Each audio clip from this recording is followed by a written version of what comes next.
안녕하세요. 오늘 네 번째 수업은 85쪽부터 시작합니다. 이전 페이지는 온라인 계약 이후 오프라인 계약이 생길 때 그때 하도록 하겠습니다. 첫 번째 자료의 수집 단원부터 보도록 하겠습니다.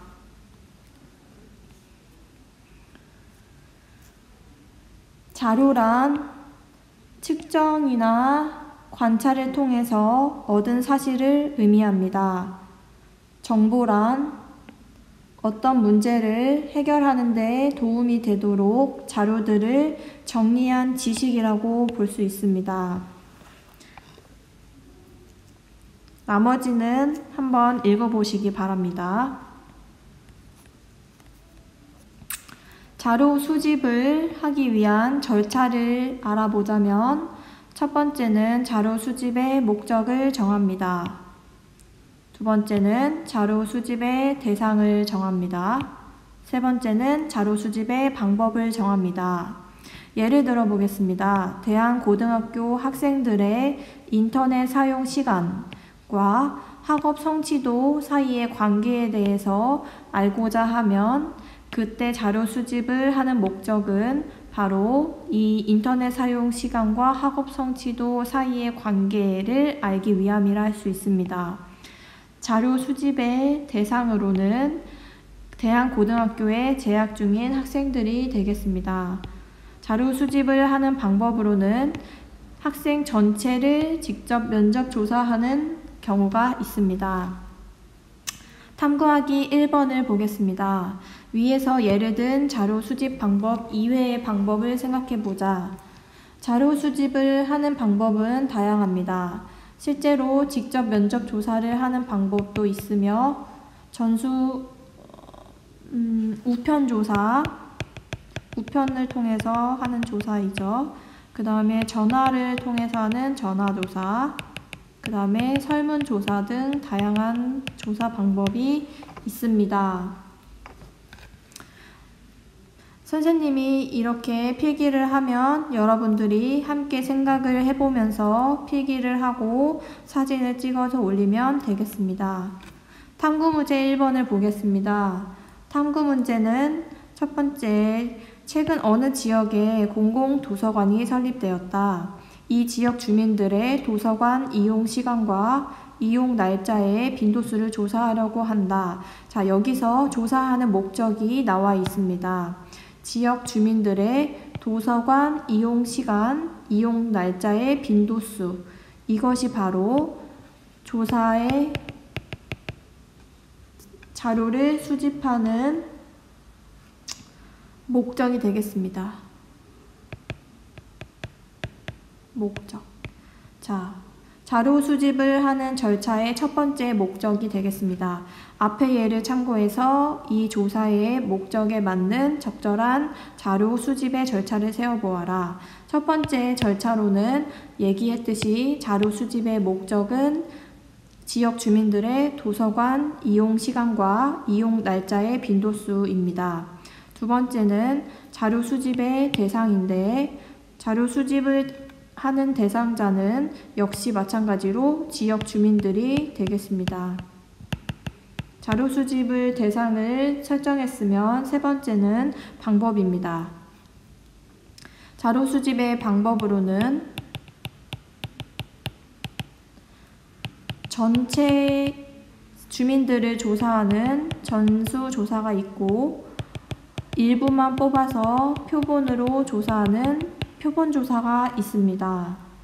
또한 직접 질문을 하는 방법이 있을 수 있고 설문지를 통해서 조사를 할 수도 있습니다. 이런 다양한 방법으로 자료를 수집하게 됩니다. 다음 페이지 넘어가겠습니다. 잘못된 자료 수집입니다. 자료를 잘못 수집하게 될 경우에 대상 집단의 분포와 특성을 제대로 파악하기가 어렵습니다. 따라서 집단의 분포와 특성을 잘 파악하기 위해서는 적절한 자료 수집이 필요합니다. 탐구하기 2번을 보겠습니다. 다음은 2016년 4월 13일 20대 국회의원 선거에서 수도권 어느 지역의 두 후보에 대한 여론조사 결과와 개표 결과를 비교한 표이다. 여론조사는 지역 유권자 509명에게 유선전화 임의 걸기로 실시되었다. 자, 여기서 조사 대상자는 유선전화 임의 걸기로 지역 유권자 509명에게 실시하였습니다. 다음과 같이 여론조사 결과와 실제 개표 결과가 서로 다르게 나온 이유는 무엇일까? 표를 보시면 3월 말에 여론조사 결과하고 개표 결과가 다르다는 것을 볼 수 있습니다. A 후보가 42%, B 후보가 33%로 예상을 하였으나 실제로 개표 결과 A 후보는 38%, B 후보가 45%로 자료 수집이 잘못되었다고 볼 수 있습니다. 그 이유는 무엇이냐? 자, 어떤 이유였을까요? 생각해 보세요. 네, 맞습니다. 실제 요즘 가정집에서 유선전화를 사용하는 빈도수가 많이 줄어들었습니다. 따라서 요즘 유선전화 사용이 적기에 특정 자료만 수집될 가능성이 높습니다. 따라서 이런 이유로 유선전화 사용자가 아닌 더 높은 사용을 하는 휴대전화 임의 걸기의 비율을 높여야지 된다고 할 수 있습니다. 넘어가겠습니다. 탐구 문제 2번을 보겠습니다. 대한고등학교는 24학급으로 구성되어 학생 하루 책 읽는 시간을 조사하기 위하여 방과 후 활동을 하고 있는 수민인의 반과 정윤인의 반 학생들을 대상으로 독서 시간에 대한 자료를 수집하였다. 이 자료를 이용하여 대한고등학교 전체 독서 시간을 예측하고자 할 때 자료 수집 절차에 어떤 문제가 있었는지 생각해 보아라. 자료 수집 절차로 첫 번째 목적은 전체 학생들의 독서 시간 예측을 하고자 합니다. 자료 수집의 절차 두 번째 자료 수집의 대상은 전체 학생들이 대상입니다. 자료 수집 절차의 세 번째 방법은 여기서는 방과 후 활동을 하고 있는 사람을 대상으로 조사를 하고 있습니다. 여기서 문제는 무엇이었을까요? 여러분들이 생각해 보세요. 자, 방과 후 활동을 하고 있는 반으로만 조사를 하게 되었을 경우, 즉 특정 반을 대상으로 하는 것은 전체 의견을 반영하기가 어렵기 때문입니다. 따라서 특정 반 대상으로 하지 않고, 즉 방과 후 활동을 하고 있는 반이 아닌 여러 반 학생들이 골고루 포함된 표본조사를 하거나 혹은 가능하다면 전수조사를 하는 경우가 적절한 자료 수집을 할 수 있는 방법이 되겠습니다. 자, 다음으로 넘어가겠습니다.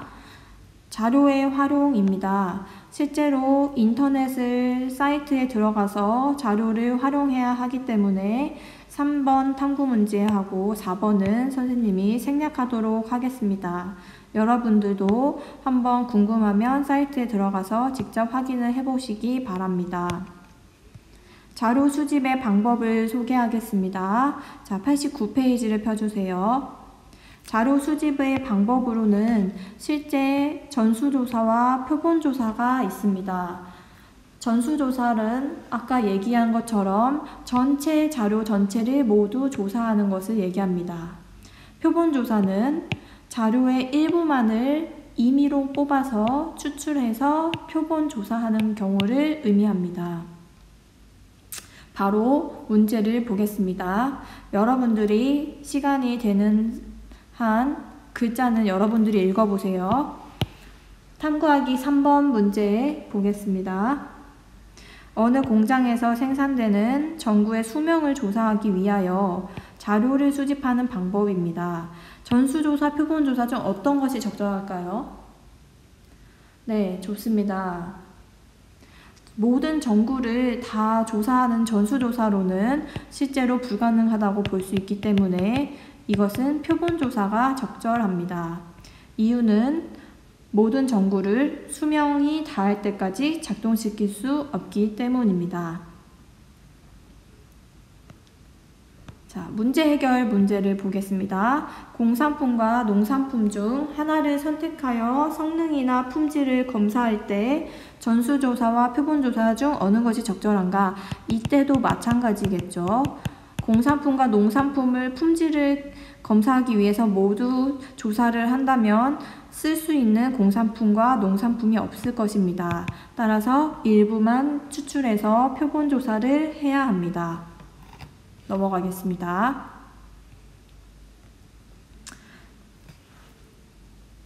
자, 표본 조사 시의 유의점에 대해서 알아봅시다. 표본은 임의로 수집을 해야 합니다. 그 자료의 분포와 특성을 잘 대표하기 위해서는 특정 집단이 아닌 임의로 수집을 해야 합니다. 두 번째는 시간과 비용이 가능한 범위 내에서 많은 자료를 수집하는 것이 신뢰성을 준다고 볼 수 있습니다. 전수조사가 실제로 오차는 가장 적을 것이지만 이 전수조사를 하게 되는 경우 시간과 비용에 있어서 많은 제약이 따릅니다. 따라서 전수조사가 아닌 표본조사를 할 경우 시간과 비용이 가능한 범위 내에서는 신뢰성을 준다고 볼 수 있습니다. 세 번째, 표본조사로 이루어진 자료는 항상 오차가 있음을 알아야 합니다. 전체를 조사한 것이 아니기 때문에 오차는 당연히 있을 것입니다. 탐구 문제 5번을 보겠습니다. 다음 표는 5년간 실시한 검사 결과, 학교 건강 검사 결과입니다. 자, 3학년 학생 평균 키가 주어져 있습니다. 교육부에 방문해서 보도 자료에서 학교 건강 검사를 검색하여 위의 결과가 자료의 전수조사인지 표본조사인지를 알아보아라고 문제에 나와 있습니다.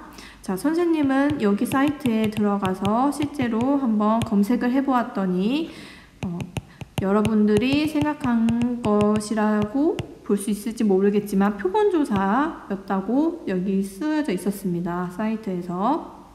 한번 직접 들어가서 확인해 보세요.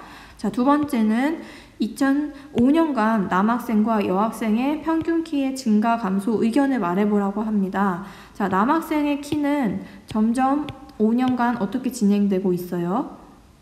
네, 소수점 단위로 보았을 때는 감소하는 추세이긴 하지만 실질적으로 크게 감소하는 경향이 있다고 볼 수는 없을 것이라 생각됩니다. 여학생은 어떻게 보입니까?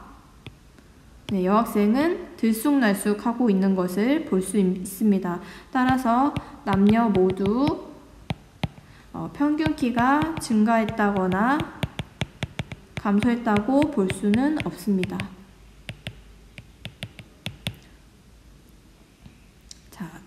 다음으로 넘어가겠습니다.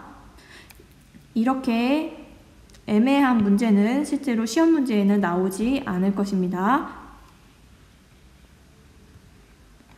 자, 여기까지가 오늘 1시간 수업이 완료되었습니다. 자, 여기까지 수업을 듣고 여러분들은 1시간 수업 완료입니다. 여기까지 들은 그 수업, 이 강의 노트를 필기를 하셔서 탐구 문제 5번까지 답을 작성하시고 그리고 사진을 찍어서 과제에 올리시면 됩니다. 그러면 출석 체크가 되는 것입니다. 자, 이상입니다.